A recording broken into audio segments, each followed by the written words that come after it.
एक ऐतिहासिक जीत के बाद अब रिपब्लिकन पार्टी के डोनाल्ड ट्रंप अमेरिका के 47वें राष्ट्रपति चुने गए। ऐतिहासिक जीत इसीलिए क्योंकि चुनावी इतिहास में 130 साल में ऐसा पहली बार हुआ है जब पूर्व राष्ट्रपति जो पिछला चुनाव हार गए हो फिर से राष्ट्रपति बनने जा रहे हैं। ट्रंप एक बार फिर भारी बहुमत के साथ व्हाइट हाउस में प्रवेश करने जा रहे हैं। ट्रंप की जीत के साथ दुनिया में जारी 2 महायुद्ध के जल्द समाप्त होने की बात भी अब कही जाने लगी है। एक इजराइल और हमास के बीच गाजा में जारी युद्ध और दूसरा रूस और यूक्रेन के बीच जारी युद्ध। हालांकि इजराइल के 2 फ्रंट अभी और भी खुले हुए हैं, एक लेबनान में हिजबुल्लाह के खिलाफ और दूसरा ईरान के खिलाफ। ट्रंप की जीत के बाद इस बात की चर्चा तेज है कि देश में 2 हिस्सों में जारी जंग अब रुक पाएगी या नहीं। ऐसा क्यों कहा जा रहा है, आपको समझाते हैं।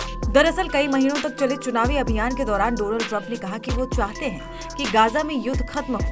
यहाँ तक कि कथित तौर पर उन्होंने इजराइल के लिए फिलिस्तीनी क्षेत्र में हमास के खिलाफ अपने अभियान को राष्ट्रपति पद तक पहुंचने से पहले युद्ध खत्म करने के लिए एक समय सीमा भी तय कर दी थी। ट्रंप ने एक रिपब्लिकन सम्मेलन में हमास को चेतावनी देते हुए ये भी कह डाला था कि अगर 20 जनवरी से पहले अपने बंधकों को रिहा नहीं करता है तो उसे बहुत बड़ी कीमत चुकानी पड़ेगी। अब ट्रंप के इन बयानों से ये कयास लगाए जा रहे हैं कि ट्रंप के सत्ता पर आते ही युद्ध के खत्म होने के पूरे आसार बन जाएंगे।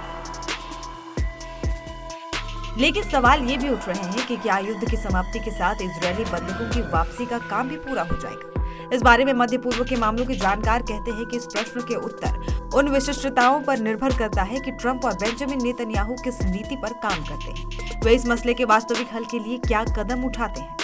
अभी तक इस बारे में ना तो ट्रंप की तरफ से कुछ कहा गया है और ना ही बेंजामिन नेतन्याहू ने कुछ कहा है। इजराइल की तरफ से हमास के लड़ाकों को ये ऑफर दिया गया है कि वे अपने हथियार डाल दें और बंधकों को रिहा कर दें। इसके बदले में इजराइल उन्हें सुरक्षित जाने का रास्ता देगा।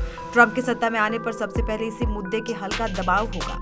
बेंजामिन नेतन्याहू पर अपने देश से लेकर बाहर तक बहुत दबाव है। कई जानकारों का कहना है कि ट्रंप की जीत के बाद भी हमास हथियार डालने को तैयार नहीं होगा।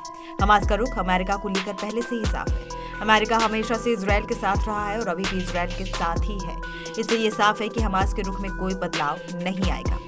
यानी ट्रंप की धमकी पहले भी बेअसर रही थी और उनके राष्ट्रपति बनने के बाद भी कोई खास असर नहीं डाल पाई।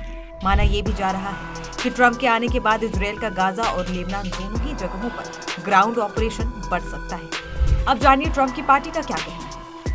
रिपब्लिकन पार्टी का कहना है कि इजराइल इस युद्ध को 100% जीत कर ही रुकेगा। ट्रंप प्रशासन में बेंजामिन नेतन्याहू को अमेरिका का पूरा समर्थन होगा और ट्रंप किसी भी तरह की कोई रोक नहीं लगाएंगे।